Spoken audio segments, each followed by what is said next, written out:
विजय श्रीवास्तव ने मतदान होने वाले पर लोगों से जागृत कर लोगों को बताया क्या पहले मतदान करिए, उसके बाद जलपान करिए। सभी अग्रवासी जनता से विजय श्रीवास्तव ने अपील की, एक अच्छी सरकार चुनिए, अच्छे प्रत्याशी को चुनिए जिससे अपने क्षेत्र का विकास कर सकूं। विजय श्रीवास्तव ने बताया कि इस बार 400 के पार।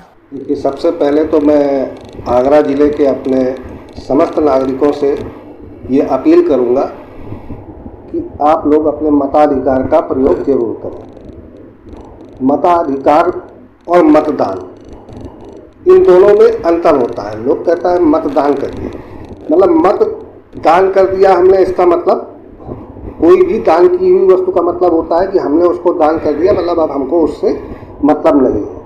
और मताधिकार का मतलब होता है कि हमने अपने मत का अधिकार का प्रयोग किया, कि मतलब जिसको हम वोट दे रहे हैं उससे हम 5 साल तक अपनी जन समस्याओं का हिसाब किताब ले सकते हैं, हम उस कैंडिडेट से कह सकते हैं। इसलिए मेरी जनता से अपील ये है कि हमें ऐसे व्यक्ति को चुनना है जो कि राष्ट्र निर्माण कर रहा हो।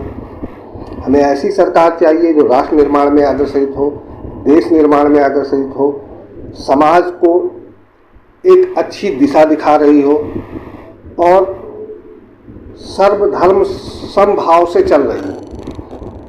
तो ऐसी सरकार को हमें अपने मताधिकार का प्रयोग करना है। जनता से हमारी यही अपील है कि समस्त जनता जो है आगरा की जितनी भी है अपने मताधिकार का प्रयोग करे और अब की बार 400 पार भाजपा सरकार।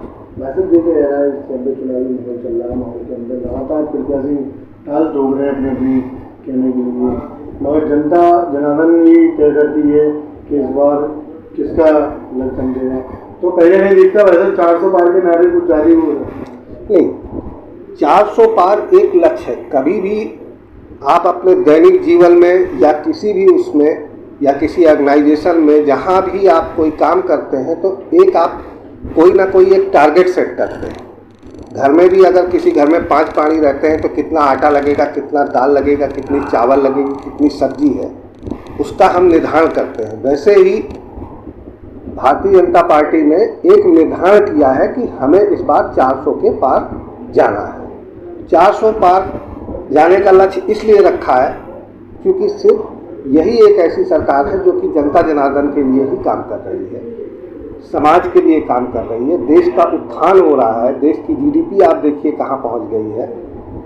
कुछ विपक्षी महंगाई और बेरोजगारी को मुद्दा बना रहे हैं, लेकिन महंगाई और बेरोजगारी ये कोई ऐसा मुद्दा नहीं है, क्योंकि आप 2004 से 2024 को जो है अगर आप मिलाने की कोशिश करेंगे तो ये ठीक नहीं है। इसलिए कि मैं जनता से ही पूछता हूँ कि 2004 में मान लीजिए आपने कोई एक 50 गज का प्लाट लिया और वो 2024 में आप उसमें अपेक्षा क्या रखते हैं? आपने वो चीज़ जो है 5,000 रुपये की ली थी और 2024 में वो 1 लाख की चीज़ हो गई, यानी कि कितना आपका ग्रोथ हुआ? 20 गुना। और महंगाई में अगर 2004 में आटा जो है 5 रुपये किलो था और आज आटा अगर 35 रुपये किलो है तो महंगाई का ग्रोथ कितना होगा? 7 गुना। यानी आपके प्रॉफिट का ग्रोथ जो है 20 गुना है, महंगाई का ग्रोथ 7 गुना है, तो महंगाई ज़्यादा कैसे? तो भाजपा जनता ने मन बना लिया, 400 पार जनता ने मन बना लिया है कि 400 पार और मोदी सरकार, क्योंकि देश के उत्थान के लिए यही एक ऐसी सरकार है जो कि देश में उत्थान कर सकती है। इसलिए आगरा के समस्त नागरिकों से मेरा ये अनुरोध है कि माननीय एसपी सिंह बघेल आगरा लोकसभा सीट से और फतेहपुर सीकरी से माननीय श्री राजकुमार चाहा जी को